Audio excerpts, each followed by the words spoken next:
Une voix au fond de toi résonne depuis si longtemps. Tu as tout essayé, tu n'es jamais satisfait. Tendrement elle te rappelle ta promesse de changer. Tu essayes de fuir, tu ne peux pas nier. Oh. Cette nouvelle chance s'offre à toi aujourd'hui. Au fond de toi, tu le sens, il t'appelle. Jésus t'appelle. Qu'attends-tu pour venir à lui?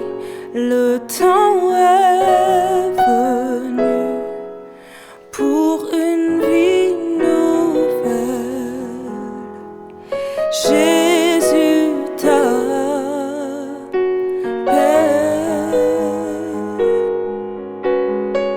Oui, viens à lui.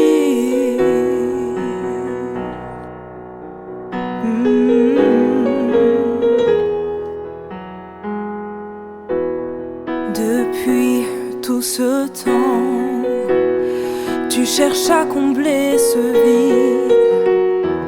Il faut que tu réalises qu'il frappe à ta porte. Toutes les choses du passé ne te définissent plus. Pourquoi veux-tu nier? Tu n'en veux plus. Oh, écoute enfin ton cœur. Il n'est plus peur de répondre à son appel. Ton sauveur t'appelle. Qu'attends-tu pour revenir à lui? Le temps est venu pour une vie nouvelle. Jésus t'appelle.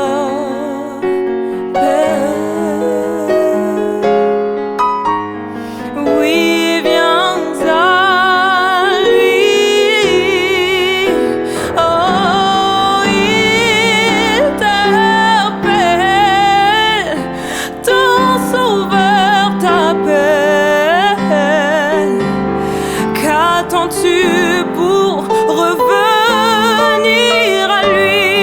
Le temps est venu pour une vie nouvelle. Jésus il t'appelle. Une vie nouvelle t'attend dans ses bras. Jésus t'appelle.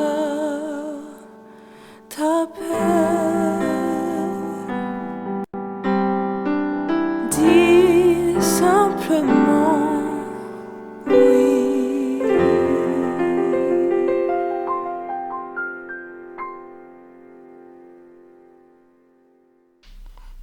Bonjour Jenny, Coucou Teresa, ça va? ça va et toi? Ça va, merci.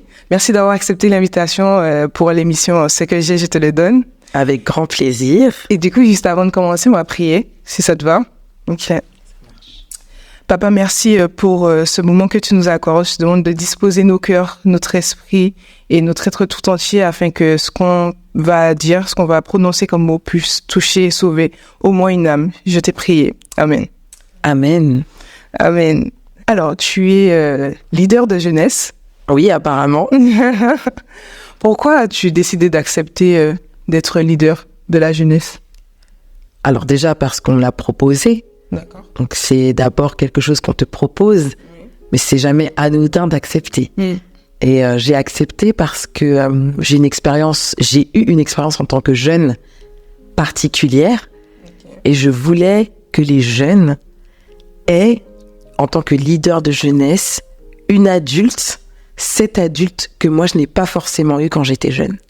Et c'est ça mon but, the purpose. Voilà pourquoi j'ai accepté et pourquoi actuellement je suis leader, alors très humblement, de jeunesse. D'accord. Et pour toi, ça t'emmène à être un exemple, du coup, pour la jeunesse, quelqu'un qui puisse voir et se dire, ah oui, quand même, je peux compter sur elle, ou c'est quelqu'un vers qui je peux aller, à qui je peux parler de mes difficultés, etc. Alors, waouh, c'est très puissant ce que tu dis. Je ne sais pas si je suis un exemple, mais en tout cas, je veux être un bon exemple et je veux être quelqu'un sur qui les jeunes, effectivement, peuvent compter. Et cette expérience que j'ai avec les jeunes et que je vis au quotidien depuis maintenant 2 ans me montre que quand même, effectivement, il y a quelque chose qui se passe, une belle interaction, une confiance entre les jeunes et moi. Mais c'est vraiment avec beaucoup d'humilité que je te dis ça, parce qu'on est tous faillibles. Et donc, l'Esprit de Dieu me guide et me montre aussi quand ça ne va pas.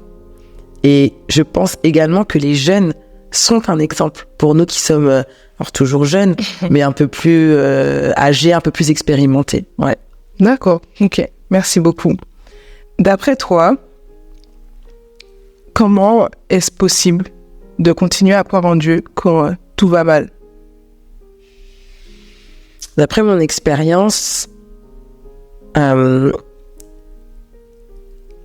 déjà c'est possible, mais comment c'est possible? Je pense que on a de la chance déjà d'avoir une éducation. Moi, je pense que j'ai eu cette chance d'avoir une éducation où on m'a appris à connaître Jésus et on m'a appris à croire en mon Sauveur et Seigneur en toutes circonstances. On sème une graine dans nos cœurs quand on est petit. On sème quelque chose. Et même quand tu te retrouves dans des situations où tu penses que tout va mal, ou que ça ne peut pas aller plus mal, tu sens que Dieu est là et qu'il te fortifie. J'ai plusieurs témoignages. J'ai une très grosse expérience avec Dieu, mais quand tout va mal, ça peut être par exemple quand tu es en relation avec une personne. Une relation toxique. On va pas parler ici de perversion narcissique parce que c'est un terme qu'on aime mettre, tu vois, à toutes les sauces. Et je pense qu'il faut vraiment peser le mot, mais quand tu es dans une relation toxique. Moi, j'ai rencontré un jeune homme quand j'avais une vingtaine d'années, donc je le prends vraiment au sens très large, ma vingtaine d'années. J'ai rencontré un jeune homme et c'est vrai que je trouvais que ce jeune homme correspondait en tout point à ce que je recherchais chez un homme. La douceur, la gentillesse, les temps d'écoute et de tendresse. Et je me suis, je pense, livrée corps et âme à cette relation, à cet homme-là, tu vois. Et puis au début, tout va bien, tout est beau, parce que t'as le cœur qui bat, le gars tu l'as dans la peau, tu sais, t'es bien, t'es en forme, t'es love, et puis en plus tu crois que rien ne pourra t'arriver. Et puis au fur et à mesure, tu vois que le tempérament du gars, son caractère, il y a quelque chose qui cloche, en tout cas qui ne correspond pas à tes valeurs. J'ai oublié de te préciser que, en fait, bien évidemment, en me mettant dans cette relation-là, il y a une relation essentielle que j'ai mise de côté. D'accord. Ma relation avec Dieu. Mais donc, au fur et à mesure, tu sens qu'il y a des choses qui vont pas, tu vois. Déjà, tu te confies moins à Dieu, tu te confies plus au mec. Mais le mec, il t'écoute pas forcément. C'est un peu bizarre. Et puis, je me suis rendu compte qu'il était fuyant. Tu vois, il y avait quelque chose qui était bizarre. Comme s'il avait peur de l'engagement, il voulait pas s'engager. Alors que moi-même, déjà, j'ai un problème avec ça, cette sorte d'engagement. Là, le mec, il avait pas totalement envie de s'engager. La relation est arrivée à un point où, effectivement, nous avons été intimes sexuellement, D'accord. lui et moi. Et donc, ça crée encore plus de liens. Un lien d'âme, un lien physique, un lien puissant, dont il est difficile de se détacher, en fait. Très difficile. Mais c'était bien. On va pas se mentir. Donc, comme moi, je me sentais bien dans ça, je voyais pas le mal. Non, je voyais pas le mal. Enfin, je voyais le mal, mais je voyais pas le mal. Et puis ça s'est dégradé au fur et à mesure. Vraiment. J'ai eu quelque chose qui s'est passé dans cette relation qui a brisé ma confiance. Très concrètement. Donc là, c'est une grosse nouvelle que je donne, parce que y a personne qui est au courant de ça. D'accord. Je suis tombée enceinte de ce jeune homme. Et j'ai fait une fausse couche. Mais je suis tombée enceinte et c'est arrivé assez loin, tu vois. Où tu te poses plein de questions, t'es en mode, est-ce que je vais le garder? Et tu remets ta relation avec Dieu. En plus, tu remets Dieu dans le sens en disant, ouais, mais pourquoi à cause de toi je suis tombée enceinte? Je vais pas. Alors que bon, on sait ce qu'il faut faire, entre guillemets, pour ne pas tomber enceinte. Et surtout, on sait qu'il faut pas d'impudicité, il faut essayer de pas avoir de relation, tu vois, de garder une relation pure et essayer de pas donner son corps avant le mariage, tu vois. Et j'étais fâchée en colère contre Dieu. Ce qui m'a amené encore plus le rejeter, tu vois. D'accord. Et une chose en entraînant une autre, quand j'annonce ça au jeune homme, le gars est pas content, le gars est fâché. Parce qu'il me dit, comment t'as pu laisser ça t'arriver? Je te rappelle quand même que nous sommes deux, hein, dans la sauce. Et puis il arrive à me dire à un moment donné, bah écoute, ta décision sera la mienne. Le poids de la décision, le poids de savoir si effectivement j'avorte ou non, ce qui est contraire à ce qu'on m'a inculqué. Mais tu vois, t'es dans un mood totalement flou. Le poids de savoir si je garde ce bébé, qu'est-ce que je vais devoir dire à ma famille, à mon père, à ma mère, à mes tantes, la culpabilité, et puis le gars qui te laisse toute seule avec ça. Et Teresa, je te dis, j'étais en colère contre Dieu. J'étais en colère. Je lui disais, mais pourquoi tu laisses ce genre de choses m'arriver? J'en suis arrivée à prier, à demander à Dieu de me libérer de ce poids. Je sais pas si c'est Dieu qui m'a libérée de ce poids. À travers une fausse couche par les voies naturelles. Je n'en sais rien. Je pense que je lui demanderai quand on se verra. Mais en tout cas, je suis arrivée à ne pas avorter et à être libérée de ce bébé. Et puis, je suis retournée dans la relation comme si de rien n'était. Captivée par le gars, captivée par ces moments, captivée par cette tendresse, captivée par les frissons, les papillons, tu vois, par les sensations. Et quand tu es captivée par les sensations, tu es, tu te détaches de l'essentiel d'une relation spirituelle que tu pourrais avoir avec ton Dieu, que tu te dois d'avoir avec ton Dieu. Et tout allait mal dans ma vie, mais je ne le savais pas. Parce que du côté, tu étais concentrée sur... J'étais concentrée sur cette... Exact. Et je tiens vraiment à préciser ce terme de la sensation. Du côté... Tu vas... En plus, moi, je suis quelqu'un de hyper... je fonce, tu vois, genre j'y vais, je frissonne, c'est bien, mais il y a quoi derrière ça? Il n'y a rien. Attention, je dis pas à ceux qui vont nous écouter, regarder la vidéo, que il faut pas se fier à tes sensations. Bien sûr qu'il faut se fier à tes sensations, mais il faut aller bien au-delà. Et je me suis remise dans cette relation pendant des années, incapable de me détacher de ça, parce qu'on avait créé du lien, parce que j'avais eu tout bêtement un attachement qui allait au-delà de ce que je peux comprendre, au-delà de mon entendement, tu vois. Mais le gars, il me calculait pas plus que ça. Il voulait pas s'engager, il en avait rien à faire. Voilà. Et puis les mois passent, comme je te dis, les années passent. On a eu une relation comme ça jusqu'à très récemment, en fait. Parce que à l'heure où on se parle, à l'heure où je pensais que tout allait dans un sens hyper négatif, Dieu m'a libérée. Dieu m'a libérée. Alors attention, j'étais plus avec ce jeune homme-là depuis des années. Tu vois, j'étais plus avec lui. Mais tu gardes une relation par message, des petits moments où on peut aller au restaurant, on va se voir, on peut aller au cinéma, où tu gardes l'espoir. Et en fait, dans ta vie mentale, dans ta vie sentimentale, les choses vont mal. Et je crois que j'avais jamais demandé à Dieu de me libérer de ça. Je retrace encore mes instants de prière et mes instants de confession avec l'Éternel. Et je crois que de cette relation, je n'avais jamais fait une demande claire, nette et audible de libération. D'accord. Et du coup, tu penses que c'est un enchaînement? Que du coup, tu es enchaîné dans cette situation? Clairement, c'est ça. Clairement. Et c'est pas un truc où tu vas mal, ou tout va mal, ou genre j'ai une grosse maladie qui tombe sur moi. C'est tout va mal émotionnellement, tout va mal dans la relation sentimentale. Et t'es enchaîné parce que t'as créé du lien. C'est ça le truc. Tu crées un lien et tu t'en rends pas compte de par une sexualité, de par des conversations, de par ne serait-ce qu'un toucher, un frôlement, tu vois. Mais comment tu as été consciente de ça, de ce mal-être finalement, puisque en fait, je savais sans le savoir. En fait, je sais pas comment te dire, mais tu sais, quand tu entends Dieu te parler, mais tu mets un peu la voix de côté, tu vois. Parce que je pense que Dieu te parle, te dit, mais sors de là, tu n'es pas faite pour ça. Et très récemment, pour te raconter un peu comment tu peux faire confiance à Dieu quand tout va mal, je me suis dit, attends, il y a quelque chose qui va pas. Il y a quelque chose qui va pas. Et la personne en question, pardon, récemment, j'étais en ligne avec cette personne-là, et le gars me dit, je rigole parce que je suis en train de repenser au moment. Et il me dit, oui, écoute, là, je voudrais qu'on recommence à zéro, qu'on reparte sur de bonnes bases, sachant que moi, dans ma tête, tu sais, je pensais m'être libérée de ça, hein, que nenni.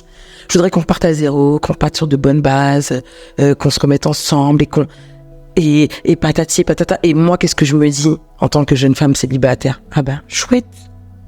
En plus, on se connaît déjà lui et moi. Il y a moyen de moyenner, comme on dit, tu vois. Il y a moyen de se relancer sur quelque chose de bon. Mais j'apprends déjà que, au détour de quelques questions que je lui pose, que le gars est engagé. Donc déjà, t'es avec une meuf, mais tu veux essayer de faire quelque chose avec moi. J'apprends également que tu sais, il a pas le temps, en fait. Il a pas de temps pour moi, ouais. Il a du temps que pour essayer de rentrer dans quelque chose physique que je ne lui donnerai pas. Et pas quelque chose de sérieux. Et voilà. L'engagement qu'il n'y avait pas depuis le départ. Exactement. Et un soir, très récemment, il vient en bas de chez moi. Par la grâce de Dieu, j'étais pas chez moi. Et je te dis, ça, c'est quand tu remets ta vie à Dieu. J'étais pas chez moi. Il vient en bas de chez moi, il m'appelle. Ouais, je suis en bas de chez toi, nan. Alors déjà, tu viens faire quoi en bas de chez moi, premièrement, sachant que je vais pas te faire monter, ça c'est réel. Et puis, c'est pas comme ça, tu viens pas en bas de chez une personne hyper tard le soir, chose que je t'ai pas précisé. Tu viens, il est tard, qu'est-ce que t'attends en fait, c'est quel type d'engagement, tu vois. Et puis, je lui réponds, je dis, mais t'attends quoi, tu veux quoi en fait? Qu'est-ce que tu veux? Il balbutie, il me dit des choses incompréhensibles. Je lui dis, tu sais quoi, pars, parce que de toute façon, je vais rentrer chez moi et puis ça sert à rien. On continue à parler au téléphone et je rentre chez moi. Je dépose mes affaires devant ma porte et pendant qu'il est en train de blablater, je lève les mains au ciel et je dis, Seigneur mon Dieu, au nom de Jésus, je te demande de me libérer de cette relation, de défaire ces chaînes. Au nom de Jésus. Et Teresa, je te dis, j'invoquais le nom de Jésus pour me libérer de cette relation où tout allait mal. Rien n'allait dans le bon sens. Et je sais pas, j'ai ressenti une force, Teresa, pour dire, regarde, tu sais quoi? Je te libère. Je te libère de ce lien qu'on a là. Je te libère. Je te remercie pour les moments passés, parce que je lui souhaite pas de mal. mais je te libère et je raccroche. Et alors que tout allait mal dans ce type de relation que j'entretenais avec cet homme, consciente au début quand on était ensemble et inconsciente quand on s'est séparés et quand on a quand on entretenait peut-être des appels ou des SMS ou des messages sur WhatsApp ou même sur Insta, sur les réseaux, tu vois. J'ai été libérée par la force de Jésus-Christ de ça. Alors que ça allait pas bien. Et je peux te dire, aujourd'hui, je me tiens devant toi, je vais bien. Il y a un poids qui s'est retiré. Et je te dis ça maintenant. Il y a quelques temps, peut-être que je t'aurais dit, ouais, non, ça, tu sais, maintenant, je suis libérée du gars. Non, mais alors que pas du tout. Mais là, Dieu a brisé la chaîne de ma servitude où tout allait mal. Amen. Cette chaîne de, je me sens pas bien, mais je sais pas trop ce que c'est, etc. Et Jésus a brisé. Alors, comment lui faire confiance? Parce qu'il fallait que je te raconte un peu l'histoire. Comment lui faire confiance? C'est l'écouter. Ne pas oublier que Jésus est celui qui est à nos côtés tout le temps. Il est réellement à nos côtés. Même quand on pense qu'on est dans des situations qui sont dégueulasses, même quand tu penses que tu es dans la fange, dans la boue, en train de te vautrer, Jésus est là. Et il te regarde avec compassion, avec un amour sincère, avec toute la tendresse du monde. Et ça, c'est magnifique. Comment lui faire confiance quand ça va pas? C'est l'appeler. Des fois, juste dire Jésus. Et il te répondra. Il amènera des gens dans ta situation pour t'aider à remonter la pente, pour te tirer vers le haut. Comment lui faire confiance quand ça ne va pas? Se remémorer parfois, des fois, je sais pas, un verset.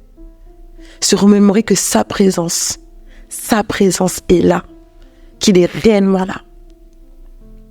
Et ne pas oublier que ce qui a été semé dans notre cœur, c'est réel. Parce que c'est lui qui sème l'amour. Très honnêtement. Voilà. Et c'était mon petit témoignage. Je suis scotchée. J'ai plus les mots. Ok. Je suis contente que Jésus, que Papa t'ait libéré de ça. Clairement. Parce que des fois, on peut avoir cette sensation que, tu le disais tout à l'heure, d'être dans une mauvaise situation et Dieu nous regarde en mode dégoûté de nous. Ouais, alors qu'il ne nous regarde pas du tout en mode dégoûté, jamais de la vie. Et le diable nous fait croire qu'en fait notre papa il est comme ça, alors que pas du tout. Jamais, mais jamais de la vie. Dieu n'est pas comme ça. Dieu n'est pas comme ça. Le gars t'aime depuis le commencement, avant même que tu ne naisses, avant même qu'on naisse. Il pensait déjà à nous, à des projets pour nous. Et ça c'est beau, parce qu'il n'est pas dégoûté de nous. Il n'y a pas de dégoût avec Dieu en vrai. Hein. Il n'y a pas de dégoût. Il n'y a que de l'amour. Encore faut-il l'accepter et accepter cet amour, se dire qu'on est digne de cet amour, et surtout ce que je me dis c'est accepter que Dieu agisse dans nos vies, parce que je me dis parfois on est fermé, tu sais, on est fermé, on dit ouais Dieu agit, mais t'es fermé en fait, tu penses pas ce que tu dis, donc Dieu peut pas agir. Puis des fois on pense avoir prié pour une situation mais on l'a pas fait, alors que il faut lui laisser toute la place et savoir qu'il est réellement à nos côtés. Yes. Ouais. Mais du coup, c'est important, en fait, de demander à Dieu, quand on sait qu'on s'est retrouvé dans une situation pas réglo, de lui demander de briser tout ce qui a pu être lié. Parce qu'en fait, c'est vrai que on est quelque part toujours lié aux personnes qu'on a connues intimement ou autres, tu vois. Et même si des fois, même si on n'est pas forcément allé jusqu'au bout de l'acte sexuel ou autre, mais en fait, on doit quand même demander à Dieu de nous libérer, parce que du coup, notre intellect, il est quand même des fois connecté, tu vois, à l'autre. Clairement, on doit demander à Dieu de nous libérer. Parce que c'est réel ce qui se passe. Hein. En fait, c'est un combat qu'on voit pas. Mais totalement, il y a tellement de combats qui sont menés autour de nous qu'on ne voit pas, mais Dieu est vainqueur. Il est vainqueur. Peut-être qu'inconsciemment, les gens se disent non mais c'est bon, tu vois, j'ai couché avec un tel, c'est bon, c'est fini, il n'y a rien derrière. Alors que si, il y a tout. Et c'est pour ça que Dieu parle de l'importance aussi de l'intimité sexuelle dans un couple. C'est pas rien. C'est tu connais une intimité, un lien si puissant qui te rappelle l'intimité que Dieu veut avec toi. C'est ça qui est dingue. Ouais. Et c'est ça qui est merveilleux.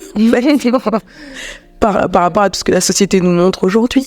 Donc, il est important de demander à Dieu de briser les chaînes, de briser les liens, de briser tout ce qui ne va pas. Et de nous montrer aussi peut-être des situations dans lesquelles on s'est mis et qu'on ne reconnaît pas, dont on ne se souvient pas.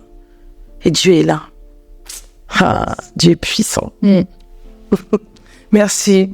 Du coup, ma dernière question est, si tu devais laisser un conseil par rapport à ton témoignage à quelqu'un qui pourrait lui sauver la vie, tu aurais dit quoi? Confie-toi en l'Éternel, mais confie-toi surtout si tu as quelqu'un de confiance autour de toi, quelqu'un que tu sais qui est solide, une amie, même un parent, une cousine, ta grand-mère, ta tante, quelqu'un que tu connais bien et qui te connaît. Confie-toi. Parce que je pense que ça peut sauver la vie. Ne pas garder les choses pour soi, mais se confier à quelqu'un. En l'occurrence, moi, j'en ai pas parlé, mais je fais une grosse dédicace. Moi, j'ai mon âme sœur, ma meilleure amie, Laetitia Massoupa, et je sais qu'elle se reconnaîtra. Elle, ça a été mon pilier ici sur Terre. Donc, mon conseil, c'est confie-toi, parle, et sache que des gens t'accueilleront avec bienveillance. Il y aura toujours une personne pour t'accueillir avec bienveillance. Ok, merci beaucoup. Merci Jenny d'avoir été avec nous sur l'émission Ce que j'ai, je te le donne. Et j'espère qu'à l'occasion, je pourrai encore t'interroger sur d'autres témoignages. Avec plaisir. Et que tu reviendras. Merci. De rien.